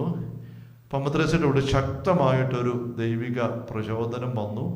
ഇങ്ങനെ സമയം ചെലവഴിക്കുന്ന എൻ്റെ തമ്പുരാനെ ഇഷ്ടമില്ല. ഇതാണ് മദ്രസയ്ക്ക് അതുവഴി കിട്ടിയത്. തമ്പുരാൻ സംസാരിക്കുന്ന ഏതെല്ലാം രീതിയിലാണ്. അതോടെ മദ്രസ തിരിച്ച് ചിന്തിക്കാൻ തുടങ്ങി. ഇങ്ങനെ ജീവിക്കാൻ വേണ്ടിയാണ് മടത്തി വന്നത്. ഇത് പോരാ, ഇത് തമ്പുരാൻ ഇഷ്ടമില്ല. അങ്ങനെ ചിന്തിക്കാൻ തുടങ്ങി. വേറൊരു പ്രാർത്ഥനയുടെ തീഷ്ണമായ ശൈലിയിലേക്ക് വന്നപ്പോഴേക്കും സഭയെ നവീകരിച്ചെടുക്കണം. ഇതിങ്ങനെ പോയാൽ പോരാ. അപ്പോൾ നവീകരിക്കാൻ നോക്കിയിട്ട് ആരും സമ്മതിക്കുകയല്ല. എല്ലാവരും ആ പോക്ക് തന്നെ പോവുകയാണ്. ആരെയും കിട്ടിയാൽ നിന്നപ്പം പുറത്തിറങ്ങി വേറൊരു സമൂഹം, ഒരു നവീകൃത കർമ്മരിത്ത സഭ ഉണ്ടാക്കാനായിട്ട് ഉള്ള പരിപാടികളായി, ആലോചനകളായി, അത് സഭാധ്യക്ഷന്മാരുടെ സംസാരമായി അങ്ങനെ അനുവാദം കിട്ടി. അങ്ങനെ കുറച്ച് പേര് സമാന ചിന്താഗതിക്കരുമായിട്ട് പുറത്തിറങ്ങി നവീകൃത അങ്ങനെ ഒക്കെ നീങ്ങുകയാണ്. അങ്ങനെ ഉള്ള ജീവിതം നീങ്ങി അതിനിടയ്ക്കാണ് കുരിശൻ യോഹനെ കണ്ടുമുട്ടുന്നത്. പുരുഷന്മാരുടെ കർമ്മരിത്ത സഭയിലെ അംഗമായിരുന്നു. അവിടെ ഇതുപോലെ തന്നെയായിരുന്നു അവസ്ഥ. അപ്പോൾ അവിടെയും ഈ കുരിശൻ യോഹന്നാൻ വിഷമിച്ച് കഴിയായിരുന്നു, ഇങ്ങനെ നിരാശപ്പെട്ട്. അപ്പോൾ മദ്രസ്യയുടെ ഈ കാര്യം കേട്ടപ്പോൾ മദ്രസ്യ വിളിച്ചു, അച്ഛാ വാ നമുക്ക് ചെയ്യാം. അപ്പോൾ പുരുഷന്മാരുടെ സഭയും നവീകരിക്കാൻ അച്ഛനും മുന്നോട്ട് ഇറങ്ങി. അങ്ങനെ ഒരേ സമയത്ത് സ്ത്രീകളുടെയും പുരുഷന്മാരുടെയും സഭയിൽ ഇങ്ങനെ ഒരു നവീകൃത സെക്ഷൻ ഉണ്ടാകാൻ തുടങ്ങി. ഉടനെ കുറച്ച് ആൾക്കാർ അതിനെ എതിര് പിടിക്കാൻ തുടങ്ങി. ഇവർ സഭയെ നശിപ്പിക്കാൻ പോവുകയാണ്. ഒത്തിരി എതിർപ്പുകളെല്ലാം വന്നു. അതിനിടയ്ക്കാണ് കുരിശൻ യോഹന്നാനെ അവർ ഒരിക്കൽ രാത്രി തട്ടിക്കൊണ്ട് പോയിട്ട് മലമുകളിലുള്ള ഒരു വലിയ ആശ്രമത്തിൻ്റെ മുകളിലത്തെ നിലയിലുള്ള കക്കൂസിനകത്ത് കൊണ്ട് അടച്ചിട്ടു. അവിടെയാണ് 280 ദിവസവും മറ്റോ കിടക്കേണ്ടി വന്നു. ഇത് എവിടെ പോയെന്ന് ആർക്കും അറിയാൻ മേലാതെ വന്നു. കാരണം അവർ ചിന്തിച്ചത് ഇങ്ങേര് വഴി വിട്ട് നടക്കുന്നു, സഭയെ നശിപ്പിക്കാൻ പോകുന്നു, അതുകൊണ്ട് ഇങ്ങേരെ പണിഷ് ചെയ്യണം. അങ്ങനെ ഒരു മുറിക്കകത്ത് കൊണ്ട് 280 ദിവസത്തോളം ഈ ഒരു കക്കൂസ് മുറിക്കകത്ത് ഇച്ചിരി വെളിച്ചം മാത്രമുള്ള ഒരു മുകളിൽ അവിടെ പോയെന്ന് ആർക്കും അറിയത്തുമില്ല. ഇച്ചിരി ഭക്ഷണം കിട്ടും, ഇടയ്ക്ക് തറ്റുമൊക്കെ കിട്ടണമെന്നാണ് പറയുന്നത്. അന്ന് ഈ തല്ലാതെ അടിക്കാനൊക്കെ ഉള്ള അധികാരമൊക്കെ സന്യാസാധിപന്മാർക്കൊക്കെ ഉണ്ട്. ഇങ്ങനെ നന്നാക്കാൻ വേണ്ടിയിട്ട് അവിടുന്ന് പിന്നെ ഇത്ര ദിവസം കഴിഞ്ഞപ്പം കുരിശൻ യോഹന്നാൻ ഒരു ദിവസം പ്രത്യേക ഒരു ദർശനം വെളിച്ചം കിട്ടി. അങ്ങേരെ അവിടുന്ന് ഒരു പ്രത്യേക സാഹചര്യത്തിൽ പുറത്തിറങ്ങി ഈ ടെറസിൽ കൂടെ വന്ന് ഓടിൻ്റെ അരിയിൽ കൂടി ചവിട്ടി വന്ന് എങ്ങാണ്ട് തുണി പഴന്തുണി കെട്ടി അത് വലിച്ച് കീറി കെട്ടി അദ്ദേഹം ഊർന്ന് വന്ന് നിലത്തോട്ട് ചാടി അങ്ങനെയൊക്കെ ഇറങ്ങി ഓടിപ്പോയി രക്ഷപ്പെട്ടു പോന്നു. അവിടെ കിടന്ന നാളുകളിലാണ് അദ്ദേഹം സഹനത്തിൻ്റെ പുറത്തന്നെ അവസ്ഥ കിടന്നപ്പോഴാണ് ക്രിസ്ത്യൻ യോഹന്നാൻ വലിയ ആത്മീയ കൃതികളൊക്കെ എഴുതിയത്. കാൻഡിക്കിൾസ് എന്നൊക്കെ പറയുന്ന ദൈവസ്നേഹ ജ്വാല കത്തുന്ന അനുഭവമൊക്കെ ആയിട്ട് അങ്ങനെ. കാരണം ഈ അനുഭവങ്ങളൊന്നും ഇവരെ എതിരോടാക്കിയില്ല. ദൈവസ്നേഹത്തിൻ്റെ ആഴപ്പെട്ട് സകല സഹനത്തിലും. അമ്മ ത്രേസ്യയുടെ ജീവിതത്തിൻ്റെ അവസാനമായപ്പം അമ്മ ത്രേസ്യയുടെ അധികാരികൾ ആവശ്യപ്പെട്ടു, ഈ കൊടുങ്കാറ്റ് പ്രശ്നമെല്ലാം കഴിഞ്ഞ് കഴിഞ്ഞപ്പോൾ ഈ പ്രാർത്ഥനയെപ്പറ്റി ഒരു പുസ്തകം എഴുതുക. ഇപ്പോൾ കുറേ എഴുതിയിട്ടുണ്ടായിരുന്നു. സുബ്രത സരൺ എന്നൊക്കെ പറയുന്ന പുസ്തകമുണ്ട്, ആത്മകഥ എഴുതി. അതിനകത്തൊക്കെ ഒത്തിരി കാര്യങ്ങളുണ്ട്. നമ്മൾ ആത്മീയമായിട്ട് ചാഴപ്പെട്ട് വളരെ ആഗ്രഹിക്കുന്നവർ വായിക്കാൻ പറ്റിയ പുസ്തകങ്ങളാണ് ഇതൊക്കെ. കുരിശൻ്റെ യോഹന്നാൻ്റെ ഇരുണ്ട രാത്രിയും കർമ്മല മലയേറ്റവും ഒക്കെ ഉണ്ട്. അതൊക്കെ ക്ലാസിക്കൽ ബുക്കുകളാണ്. ക്ലാസിക്കൽ നമ്മുടെ ക്രൈസ്തവ ലോകത്തിലെ ഏറ്റവും ഈടുറ്റ ആത്മീയ ഗ്രന്ഥങ്ങളാണ്. ഒരിക്കൽ ഒരു ആശ്രമത്തിൽ വന്നപ്പോൾ ഒരച്ഛൻ പറഞ്ഞു, അച്ഛൻ ഇങ്ങനെ ഇന്ത്യയിലെ പല ആശ്രമങ്ങളിലെ ഹൈന്ദവാശ്രമങ്ങളെല്ലാം പോയി ഇങ്ങനെ ആത്മീയ പ്രാർത്ഥനാനുഭവം ആഴപ്പെടുത്താൻ വേണ്ടി പോയി അപ്പോൾ ഹിമാലയത്തിലെങ്ങാണ്ട് പോയി ഇങ്ങനെ അവിടെ രോഗിയെടുത്ത് പോയിരുന്ന് ഇങ്ങനെ പരിചയപ്പെട്ടപ്പം അങ്ങേര് ചോദിച്ചു, നിങ്ങൾ ഒരു കത്തോലിക്കനാണോ, എന്നിട്ടാണോ ഇവിടെ വന്നിരിക്കുന്നത്? നിങ്ങൾക്ക് അമ്മ ത്രേസ്യായും കുരിശൻ യോഹന്നാനും ഒക്കെ ഇല്ലേ, അവിടെ പുസ്തകം എടുത്ത് വായിച്ചാൽ പോരെ എന്ന് ഇങ്ങോട്ട് ചോദിച്ചു വന്ന് അച്ഛൻ പറയുകയാണ്. അത് അവരിത് വായിച്ചിട്ടിരിക്കുക അവിടെ യോഗി ഹിമാലയത്തിൽ. എന്നാറാ ഈ അച്ഛന് ഇതൊന്നും എടുക്കാതെ അവിടെ ചെന്ന് ഇങ്ങോട്ട് ചോദിക്കുന്നു എന്ന് പറഞ്ഞ് ഒരച്ഛൻ പങ്കുവെച്ച് അവർക്കാണ്. അതുപോലെ ഈടുള്ള പുസ്തകങ്ങളാണിത്. അതുകൊണ്ട് ഈ ആത്മീയ വളർച്ച ഗൗരവത്തിലെടുക്കാൻ ആഗ്രഹിക്കുന്നവർ മലയാള പുസ്തകമുണ്ട്. ഇതെല്ലാം ഇതിൻ്റെ ഓരോ പുസ്തകങ്ങൾ വാങ്ങിച്ച് വെച്ചിട്ട് പയ്യെ വായിക്കാൻ തുടങ്ങുന്നത് നല്ലതാണ്. അവിടുന്ന് ഇവിടുന്നെങ്കിലുമൊക്കെ വായിച്ചെടുക്കാൻ നമുക്ക് ഒത്തിരി അതിനകത്ത് കിട്ടും. ഇപ്പം ഇവിടെ അമ്മ ത്രേസ്യ ഇതിനകത്ത് എഴുതുന്നവർക്കും പറഞ്ഞിരിക്കുന്നത്, ആത്മാവെന്ന് പറയുന്ന ഒരു വലിയ സ്ഫടിക കൊട്ടാരമാണെന്ന് എനിക്ക് തോന്നി. ഞാൻ അങ്ങനെ എൻ്റെ ഉള്ളിൽ എഴുതാൻ വേണ്ടി ഇരുന്നപ്പോൾ എൻ്റെ ഉള്ളിൽ തമ്പുരാൻ കാണും ഒരു സ്ഫടിക കൊട്ടാരം, ഒരു സ്ഫടിക ഗോളം പോലെയുള്ള കൊട്ടാരമാണ്. മുഴുവൻ സ്ഫടികമെന്നല്ല തിളങ്ങി ഇങ്ങനെ നിൽക്കുന്നു. ഒത്തിരി വലുതാണ്. അതിൻ്റെ ഉള്ളിൽ ഒരുപാട് മുറികളുണ്ട്, സദനങ്ങൾ. അതിങ്ങനെ ക്രമമായിട്ടൊന്നുമല്ല, നിരനിരയായിട്ടുള്ളതുണ്ട്, സൈഡിലേക്കുണ്ട്, അടിയിലുണ്ട്, മുകളിലുണ്ട്, ഇങ്ങനെയല്ല. എവിടുന്ന് വേണേൽ ഇങ്ങോട്ട് കയറാവുന്ന പോലെയൊക്കെയാണ്. ഇതൊരു ആത്മീയ കാര്യങ്ങൾ ഭൗതിക രീതി പങ്കുവെക്കുമ്പോൾ ഒത്തിരി പരിമിതികളുണ്ട്. എങ്കിലും അതാണ് ഈ ആഭ്യന്തര ഹർമ്മ്യം, ഇൻറ്റീരിയർ കാസിൽ, ആന്തരിക കോട്ട എന്നാണ്. കാസിൽ എന്ന് ഇംഗ്ലീഷിൽ കിടക്കുന്നത്. മലയാളത്തിലത് ഹർമ്മ്യം, ആഭ്യന്തര ഹർമ്മ്യം എന്ന് മലയാളത്തിൽ വിവർത്തനം ചെയ്തിരിക്കുന്നത്. അപ്പോൾ അതിനകത്തോട്ട് നമ്മൾ കയറണം. ഇത് നമ്മുടെ തന്നെ ആത്മാവാണ്, നമ്മുടെ ജീവിതം ഓരോ വ്യക്തിയുമാണ്. ഇതിൻ്റെ 7 പ്രധാന ഉള്ളറകളാണ് ഇതിനുള്ളത്. അമ്മ ത്രേസ്യ പറയുകയാണ്, അതിൻ്റെ ഏറ്റവും അകത്തെ ഉള്ളറ, അവിടെ സാക്ഷാൽ ദൈവം വസിക്കുന്നു. ദൈവം തന്നെ നമ്മുടെ ഉള്ളിൽ വസിക്കുന്നു. അത് നമുക്കറിയാം. യോഹന്നാൻ്റെ സുവിശേഷത്തിൽ 14-ാമത്തെ അധ്യായത്തിലല്ലേ, യോഹന്നാൻ 14 നമ്മളത് കണ്ടതാണ്. യോഹന്നാൻ 14:21 മുതലുള്ള വാക്യങ്ങൾ. യോഹന്നാൻ 14:21 മുതൽ, എൻ്റെ കൽപ്പനകൾ സ്വീകരിക്കുകയും പാലിക്കുകയും ചെയ്യുന്നവനാണ് എന്നെ സ്നേഹിക്കുന്നത്. എന്നെ സ്നേഹിക്കുന്നവനെ എൻ്റെ പിതാവ് സ്നേഹിക്കും. ഞാനും അവനെ സ്നേഹിക്കുകയും എന്നെ അവന് വെളിപ്പെടുത്തുകയും ചെയ്യും. യൂദാസ് കറിയാത്തയല്ല അവൻ്റെ പറഞ്ഞു, കർത്താവേ, നിന്നെ ഞങ്ങൾക്ക് വെളിപ്പെടുത്താൻ പോകുന്നു, ലോകത്തിന് വെളിപ്പെടുത്തുകയില്ല എന്ന് പറഞ്ഞത് എന്താണ്? ഈശോ പ്രതിപദിച്ചു, എന്നെ സ്നേഹിക്കുന്നവൻ എൻ്റെ വചനം പാലിക്കും. അപ്പോൾ എൻ്റെ പിതാവ് അവനെ സ്നേഹിക്കുകയും ഞങ്ങൾ അവൻ്റെ അടുത്ത് വന്ന് അവരിൽ വാസം ഉറപ്പിക്കുകയും ചെയ്യും. ഇതാണ് ഒരു അടിസ്ഥാന വാക്യമായിട്ട് അമ്മ ത്രേസ്യ കണ്ടെത്തുന്നത്. ഞങ്ങൾ അവനിൽ വന്ന് വാസം ഉറപ്പിക്കും. അപ്പോൾ ദൈവം വസിക്കുക എന്ന് പറയുന്നത് നമുക്കറിയാം. ഈശോ എത്രയോ ആവർത്തിച്ച് പറഞ്ഞിരിക്കുന്നു, അപ്പം സ്വീകരിക്കുന്നവൻ എന്നിലും ഞാൻ അവനിലും വസിക്കും. പരിശുദ്ധാത്മാവ് നിങ്ങൾ നിങ്ങൾ അനാഥരായിട്ട് വിടുകയില്ല. അപ്പോൾ തൃത്വകതയെ വസിക്കുന്ന വീടാണ് നമ്മുടെ ശരീരം. അപ്പോൾ ഈ ഒരു കാര്യം അമ്മ ത്രേസ്യ ഗൗരവത്തിലെടുക്കുകയാണ്. അപ്പം നമ്മൾ പ്രത്യേകിച്ചും മാമോദിസ സ്വീകരിച്ച ദൈവമകനോ മകളോ ആകുന്ന ഒരു വ്യക്തിയുടെ ഉള്ളിൽ ദൈവം വസിക്കുന്നു. അത് ഏറ്റവും ഉള്ളറയിലാണ്. ഏഴാമത്തെ സദനം, ഏഴാമത്തെ മുറി എന്നാണ് പറയുക. ഇതിനകത്ത് ഉപയോഗിച്ചിരിക്കുന്ന വാക്ക് സദനങ്ങളെന്നാണ്. 7 സദനങ്ങളെന്ന് പറയുന്നു.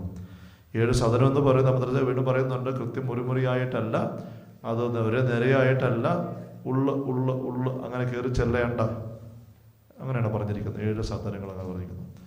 അപ്പോൾ അതിലേറ്റവും ഉള്ളിലാണിത്. അപ്പം നമ്മൾ ഏത് സദനത്തിലാണ് ഇപ്പം? ഇതൊരു അകത്തോട്ടുള്ള ഒരു പ്രവേശിക്കലാണ്. അതാണ് ആന്തരിക ജീവിതം. നിങ്ങളുടെ ആന്തരിക മനുഷ്യന് ഉത്തരോത്തരം വളരട്ടെ. നമ്മുടെ എഫെസ്യ ലേഖനത്തിലൊക്കെ പറയുന്നില്ല, ഫിലിപ്പി ലേഖനത്തിലും ആന്തരിക മനുഷ്യൻ, നമ്മുടെ ഒരു ആന്തരിക ജീവിതമുണ്ട്. ആത്മീയത്തെ പറ്റി ഉപയോഗിക്കുന്ന ഒരു വാക്കാണ് ആന്തരിക ജീവിതം, ഇൻറ്റീരിയർ ലൈഫ്. അങ്ങനെ ഒരു പ്രയോഗം തന്നെയുണ്ട്. അപ്പോൾ അതൊരു യാത്രയാണ്. നമ്മുടെ ആത്മീയതയെ പറ്റിയുള്ള ഒരു ക്ലാസിക്കൽ ഇമേജറിയാണ് യാത്ര, ആത്മീയ തീർത്ഥാടനം. നമ്മളെല്ലാം ഭൂമിയിൽ തീർത്ഥാടകരാണെന്ന് പറയുമ്പം നമ്മൾ ഭൂമിയിലെ വഴിയിലൂടെ ഇങ്ങനെ നടക്കുന്നു എന്നുള്ളതല്ല അർത്ഥം. നമ്മൾ സ്വർഗം ലക്ഷ്യമാക്കി യാത്ര ചെയ്യുന്നു, ദൈവത്തെ ലക്ഷ്യമാക്കി യാത്ര ചെയ്യുന്നു. അത് ഉള്ളിലേക്ക് തന്നെയുള്ള ഒരു യാത്രയാണ്. നീ പ്രാർത്ഥിക്കുമ്പോൾ മുറിയിൽ കയറി കതകടച്ച് രഹസ്യത്തിൽ പ്രാർത്ഥിക്കുക എന്ന് പറയുമ്പോൾ ഹൃദയമാകുന്ന മുറിയാണെന്ന് പറയുന്ന വ്യാഖ്യാനം അവിടെ വരും, നമുക്കറിയാം. അപ്പം നമ്മുടെ ഉള്ളിലുള്ള ദൈവവുമായിട്ട് അടുത്ത് ചെല്ലുക എന്നുള്ളതാണ് നമ്മുടെ വലിയൊരു ദൗത്യം. അപ്പം മദ്രസ പറയുകയാണ്, നമ്മൾ ഒരുപാട് പേര് ക്രിസ്ത്യാനികളും വസിക്കുന്നത് ഈ ഏഴാമത്തെ ഏറ്റവും പുറത്തെ ഒന്നാമത്തെ മുറിയിലോ അതിൻ്റെ പുറത്താണ്. എന്ന് വെച്ചാൽ ഈ ശരീരമെന്ന് പറയുന്നത് ഈ ആഭ്യന്തര കർമ്മത്തിൻ്റെ പുറന്തോടാണ്, പുറം കവർ മാത്രമാണ്. ആ കവറെ ചുറ്റിപ്പറ്റിയാണ് നമ്മൾ ഒരുപാട് പേരും ജീവിക്കുന്നത് എന്ന് അമ്മദ്രേസ്യ പറയുകയാണ്. ഈ കവറിൻ്റെ കാര്യങ്ങളാണ് ശ്രദ്ധ മുഴുവനും. അതിൻ്റെ നിറം, ഷേപ്പ്, കാര്യങ്ങൾ, അലങ്കാരം, സൗന്ദര്യം, ഡ്രസ്സിങ്, ഈ ശരീരത്തിൻ്റെ ആരോഗ്യം, അതിൻ്റെ സൗകര്യം, അലങ്കാരം, ഇങ്ങനെയെല്ലാമായിട്ട് ജീവിക്കുമ്പം നമ്മൾ ആരും തന്നെ ഈ അകത്തോട്ട് കയറുന്നേ ഇല്ല എന്ന് അമ്മദ്രേസ്യ പറയുകയാണ്. എന്നിട്ട് ഏതാ ജഡിക മനുഷ്യൻ എന്നുള്ള കൺസെപ്റ്റ് അത് തന്നെ വരുന്നുണ്ട്. ഈ കാര്യങ്ങളെല്ലാം ബൈബിളിലുള്ള കാര്യങ്ങൾ തന്നെ അമ്മദ്രേസ്യ വേറൊരു കാഴ്ചപ്പാട് അവതരിപ്പിക്കാൻ നോക്കുന്നതാണ്. ജഡിക മനുഷ്യൻ എന്ന് പറയുന്നത് തന്നെ ജഡിക കാര്യങ്ങൾ മനസ്സ് വെക്കുന്നു, അതിന് വ്യാപൃതനാകുന്നു. അപ്പം അങ്ങനെയുള്ള വ്യക്തി തൻ്റെ ഉള്ളിലുള്ള 7 സദനങ്ങളിൽ കയറുന്നേ ഇല്ല. അതിൻ്റെ പുറത്ത് കഴിയുക, മുറ്റത്ത് കഴിയുക എന്ന് പറയുകയാണ്. അകത്തോട്ട് കയറണം. പിന്നെ ഇതിനകത്ത് അമ്മദ്രേസ്യ പറഞ്ഞു വരുമ്പോൾ ഓരോ കയറുമ്പോൾ അനുഭവം എന്താണ്, കയറിയവരുടെ അടയാളങ്ങൾ എന്താണ് എന്ന് വിവരിച്ചുകൊണ്ടാണ് ഓരോ സദനത്തെക്കുറിച്ചും 2, 3, 5, 6, 8, 10, 11 അധ്യായങ്ങൾ, ഒത്തിരി വലുതൊന്നുമല്ല അതിനകത്ത് കൊടുത്തിരിക്കുക. അങ്ങനെ വിശദീകരിക്കുകയാണ്. അത് നമുക്ക് സമയമെടുത്ത് പോകാൻ ഇപ്പം ഒട്ടും പറ്റത്തില്ലെന്നുള്ളത് ഉറപ്പാണ്. നമുക്ക് ഒത്തിരി സഹായിക്കും. ആത്മീയ വളർച്ചയിൽ കുറേയെങ്കിലും ഒന്ന് വളർന്നുകൊണ്ടിരിക്കുന്നവർക്ക് ഇതിനകത്ത് വായിച്ച് നോക്കിയാൽ നമ്മൾ എവിടെ നിൽക്കുന്നു അറിയാൻ പറ്റും. പിന്നെ എവിടെ നിൽക്കുന്നു പറയുന്നത്, നമ്മളത് ഒരു മുറിയിൽ കയറി കൃത്യം അവിടെ ഉറപ്പിച്ച് നിൽക്കുകയല്ല. കുറച്ച് അങ്ങോട്ടും ഇങ്ങോട്ടും നമ്മുടെ ഉള്ള് ഏത് സ്ഥാനത്ത് വന്നു എന്നുള്ളത് നമുക്ക് ഏകദേശം അറിയാൻ പറ്റും. അതേസമയം ഒരു 2ാം സദനത്തിലെത്തി, അല്ല 3ാം സദനത്തിലെത്തി എന്ന് വിചാരിക്കുക. ആ 3ാം സ്ഥലത്ത് നമ്മൾ എത്തിയെങ്കിലും ആ അവസ്ഥയിൽ ചില അവസരങ്ങളിൽ 4ലേക്കോ 5ലേക്കോ നമ്മൾ കയറുന്നുണ്ടാവും. ചില അവസരങ്ങളിൽ 2ലേക്കും 1ലേക്കും ഇങ്ങോട്ട് പോരുന്നുണ്ടാവും. അപ്പോൾ ഒരു ആടുന്ന ഒരു ത്രാസിൻ്റെ സൂചി ഇങ്ങനെ ആടിക്കൊണ്ടിരിക്കുമ്പോൾ എവിടെ നിൽക്കുന്നത് കൃത്യം അറിയത്തില്ല. ആട്ടം നിൽക്കുമ്പോൾ അറിയാം 2ലാണോ 3ലാണോ.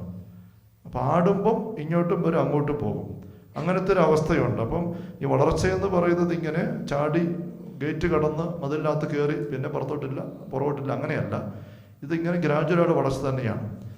അപ്പോൾ അതിൽ ആദ്യത്തെ 3 തലങ്ങൾ ഈ നമ്മുടെ പരിശ്രമം കൊണ്ട് മാത്രം കയറി ചെല്ലാവുന്നതാണ്.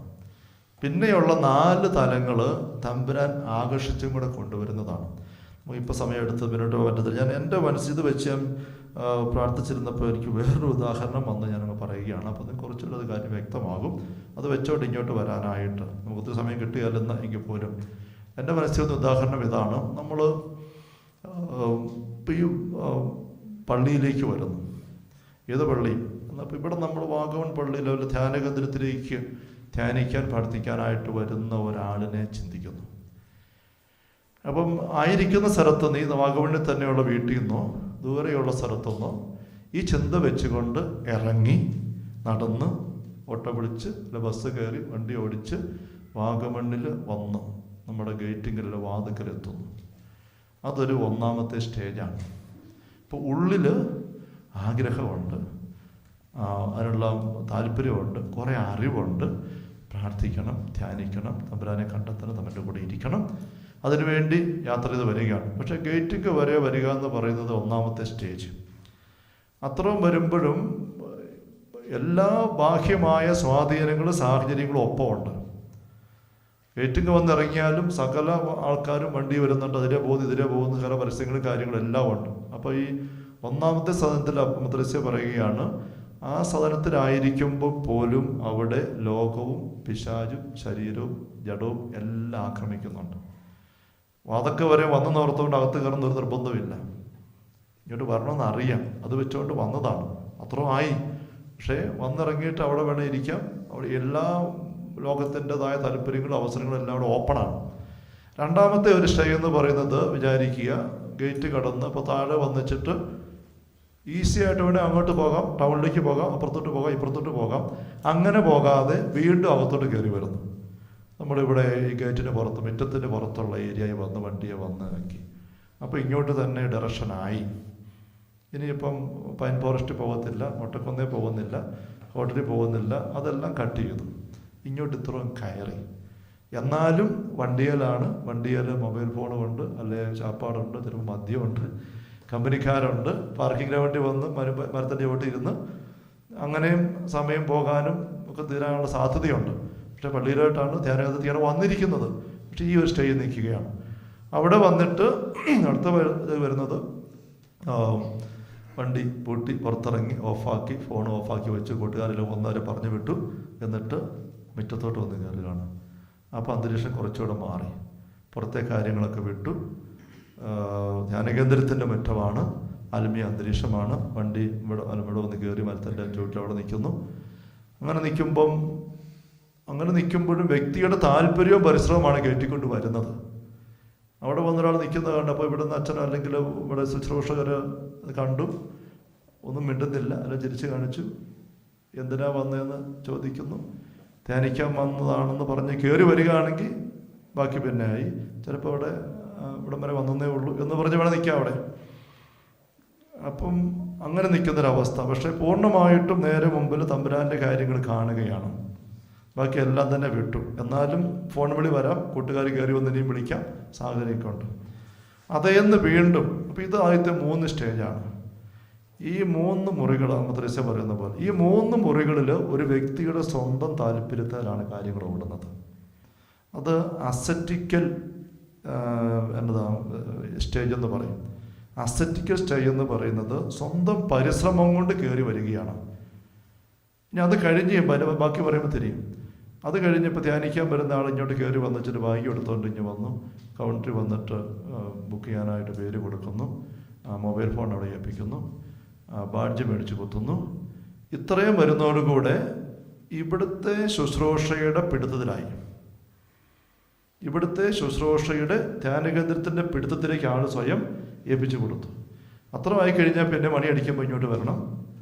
വാഴ്ച കുത്തി പുറത്തോട്ട് പോകാൻ തുടങ്ങിയ ശുശ്രൂഷ വിളിക്കും, അവിടെ പോകാൻ ചോദിക്കും. വർത്താനം പറഞ്ഞ് നടന്നു കഴിഞ്ഞാൽ പറ്റിയെന്ന് പറയും. അപ്പോൾ ഇവിടെ നിന്നുള്ള കൺട്രോൾ ആ വ്യക്തിയുടെ മേൽ വരാൻ തുടങ്ങി. ഇത് മദ്രസ വരുന്ന മിസ്റ്റിക്കൽ തലത്തിലേക്ക് പയ്യെ കയറി വരികയാണ്. തമ്പുരാൻ ആ വ്യക്തിയെ വലിച്ച് കൺട്രോൾ ചെയ്ത് കൊണ്ടുപോകാൻ നോക്കുകയാണ്, വലിച്ചെടുക്കുകയാണ്, നയിക്കാൻ നോക്കുകയാണ്. അപ്പം അതുവരെ വ്യക്തി വന്നതുകൊണ്ടാണ് തമ്പുരാൻ പിന്നെ ഏറ്റെടുക്കുന്നത്. അപ്പോൾ ഇവിടുത്തെ ടൈം ടേബിള്, ഇവിടുത്തെ ക്രമീകരണം, മണിയടി, അതെല്ലാം ഈ വ്യക്തിയെ സ്വാധീനിക്കാൻ തുടങ്ങി. അപ്പം ബുക്ക് ചെയ്തു. പന്തലിനകത്ത് നടക്കുന്ന ഒരു സ്റ്റേജ് 4ാമത്തെ സ്റ്റേജായി. ഇനി അത് കഴിഞ്ഞിട്ട് പള്ളിക്കകത്തോട്ട് കയറി വരുന്നു. 5ാമത്തെ സ്റ്റേജ് സദനം. പള്ളിക്കകത്തോട്ട് കയറുമ്പോഴേക്കും തമ്പുരാൻ്റെ മുമ്പിൽ തന്നെയായി. അത് മദ്രസ പറഞ്ഞവരും പറയുകയാണ്, വിവാഹാലോചന പോലെയാണ്. വിവാഹാലോചന പോലെയാണ്. അത് വേറൊരു മതിലൊപ്പം മദ്രസ പറഞ്ഞു വരുന്നതാണ്. അപ്പം ഒരാലോചന എടുക്കുകയാണ്. ഒരു ചെറുക്കനുമായിട്ടുള്ള പെണ്ണുമായിട്ട് വധു വരൻ അങ്ങനെ ആലോചന എടുക്കുമ്പം ആ വ്യക്തിയെ ഫോട്ടോ കാണുന്നു, ആ വ്യക്തി അപ്പനമ്മമാരെ പറ്റി പഠിക്കുന്നു, കുടുംബത്തെ പറ്റി പഠിക്കുന്നു, നമുക്കത് ചേരുവോ നോക്കുന്നു, ശ്രദ്ധിക്കുന്നു, സംസാരിക്കുന്നു എന്ന് പറഞ്ഞ പോലെയുള്ള ഒരു അടുത്ത ഇടപെടൽ സംഭവിക്കുകയാണ്. അപ്പോൾ പള്ളിക്കകത്ത് വന്നിരിക്കുമ്പോൾ വചനം കേൾക്കുന്നു, തമ്മിലെ കാര്യങ്ങൾ മനസ്സിലാക്കുന്നു, നമ്മളെ തുറന്നു വെക്കുന്നു, അങ്ങനെ അടുപ്പത്തിലേക്ക് വരികയാണ്. അതിൻ്റെ അടുത്ത സ്റ്റേജ് ഒത്തുകല്യാണം, ബിട്രോത്തൽ നമ്മ ത്രേസ്യ പറയുന്ന സ്റ്റേജാണ്. നമുക്കിവിടെ ചിന്തിക്കുമ്പോൾ വേണമെങ്കിൽ മദ്ബഹ ചിന്തിക്കാൻ പറ്റും. ഒരിക്കൽ നമ്മൾ മദ്ബഹയിൽ വന്ന് മുട്ടുകുത്തി പ്രാർത്ഥിക്കുന്നു. പള്ളിക്കകത്തിരിക്കുന്നതും ഇവിടെ വന്ന് മുട്ടുകുത്തി നിൽക്കുന്നതും ഒത്തിരി വ്യത്യാസമുണ്ട് അനുഭവം. അത് ഒത്തുകല്യാണം എന്ന് പറഞ്ഞാൽ, ഒത്തുകല്യാണം നടന്നു കഴിഞ്ഞാൽ പിന്നെ ഈ വ്യക്തി മറ്റേ ആളിൻ്റെതായിട്ട് മാറുകയാണ്. എന്നുവെച്ചാൽ എഗ്രിമെൻ്റ് ആയി, ഇനി വേറെ ഇല്ല. അപ്പോൾ ഈശ്വര മുമ്പിൽ മുട്ടുകുത്തി, ഇതാ ഞാൻ, കർത്താവേ എന്നെ സ്വീകരിക്കണേ, ഞാൻ നിൻ്റേതാണ്. കർത്താവിനോട് വ്യക്തിപരമായിട്ട് സമർപ്പിച്ചും കേട്ടും അങ്ങനെ ആയിരിക്കുന്ന ഒരവസ്ഥ. ഇതാണ് 6ാമത്തെ സ്റ്റേജ്. 7ാമത്തെ എന്ന് പറയുന്നത് അമദ്രേസ്യ പറയും, അത് വിവാഹം നടക്കുകയാണ്, മിസ്റ്റിക്കൽ മാരേജ്. ഈ ദൈവം വരൻ, നമ്മുടെ അരൂപി വധു, അങ്ങനെ ഒരു ഇമേജിൽ നമുക്കുണ്ടെന്നറിയാം, മൊത്തമയ്ക്കതൊക്കെ നമുക്കറിയാം. അപ്പോൾ തമ്പുരാനുമായിട്ട് ഒന്നാകുന്നു, മണിയറയിൽ മണവറയിൽ പ്രവേശിക്കുന്നു. അത് നമുക്ക് ചിന്തിക്കും, ഒരുപക്ഷെ നമ്മൾ സക്രാരിക്കുള്ളിൽ നമ്മളാകുന്നു, സക്രാരിക്കുള്ളിൽ നമ്മളാകുന്നു. അതിവിടെ നമ്മൾ ശരീരം കൊണ്ട് കയറത്തില്ല, പക്ഷേ നമ്മളത് പൂർണ്ണമായിട്ടും തമ്പുരാനുമായിട്ട് ഒന്നാകുന്നു. അപ്പോൾ ഇവിടെ നമ്മളിപ്പോൾ കണ്ട യോഹന്നാൻ 14 യൂദാസ്കറിയോത്ത് ചോദിക്കുകയാണ്, നീ എങ്ങനെയാണ് ഇത് വെളിപ്പെടുത്തുന്നത്? ലോകത്തിന് വെളിപ്പെടുത്താതെ ഞങ്ങൾക്ക് മാത്രം വെളിപ്പെടുത്തുന്നു പറഞ്ഞാൽ എങ്ങനെയാണ്? എൻ്റെ വചനം പാലിക്കുന്നവന്, സ്നേഹിക്കുന്നവന് വചനം പാലിക്കും. അപ്പം ഞങ്ങൾ അവൻ്റെ അടുത്ത് വരും, ഞങ്ങൾ അവൻ്റെ ഉള്ളിൽ വാസം ഉറപ്പിക്കും. എങ്ങനെ വെളിപ്പെടുത്തുന്നതെന്ന് പറയുന്നില്ല. മണവറയിൽ ഒരുമിച്ചാകുന്ന വ്യക്തികൾ എങ്ങനെയാണ് പരസ്പരം അറിയുന്നതെന്നുള്ള പുറത്ത് ആർക്കും അറിയാൻ പറ്റില്ല. അത് അവർ തമ്മിൽ മാത്രമുള്ള ബന്ധമാണ്. അത് പുറത്ത് ആരോടും പറയാനും പറ്റുകയില്ല, പറഞ്ഞ് ധരിപ്പിക്കാനും പറ്റുകയില്ല, ആരും അറിയില്ല. അത് 2 വ്യക്തികൾ തമ്മിലുള്ള ഗാഢമായ, ഏറ്റവും സൂക്ഷ്മമായ ഒന്നാകലും ബന്ധമാണ്. അതുകൊണ്ട് ഇവിടെ വരുമ്പോൾ മദ്രസ്യ പറയണം, ഓരോരുത്തരും തമ്പുരാനുമായിട്ട് ഒന്നു ചേരുന്നത് ഓരോ രീതിയിലാണ്. ഓരോ ദാമ്പത്യ ബന്ധത്തിന് ഭാര്യാഭർത്താക്കന്മാരെ സ്നേഹിക്കുന്നത്, പങ്കുവെക്കുന്നത് ഓരോ രീതിയിലാണ്. അതെടുത്ത് പറയാനും പോലും പറ്റില്ല, പറയുകയില്ല, പറയാണ്ട് കാര്യമില്ല, പറയാതെ തിരികുകയില്ല എന്ന് പറഞ്ഞ പോലെ ഇവിടെ തമ്പുരാനുമായിട്ടൊരു അരൂപി പൂർണ്ണമായിട്ടും ഒന്നായിട്ട് തീരുന്നു. അപ്പം ഇങ്ങനെ 7 തലങ്ങളിലൂടെയുള്ളൊരു യാത്ര. ഇതിൽ ഏത് തരത്തിലാണ് നമ്മൾ നിൽക്കുന്നുള്ളത് അറിയാനുള്ള മാർഗങ്ങൾ അമദ്രസ്യനകത്ത് ഇങ്ങനെ പങ്കുവെക്കുന്നുണ്ട്. Hallelujah, hallelujah. കൊതിയാവുന്നുണ്ടോ? നമുക്ക് എണീക്കാം.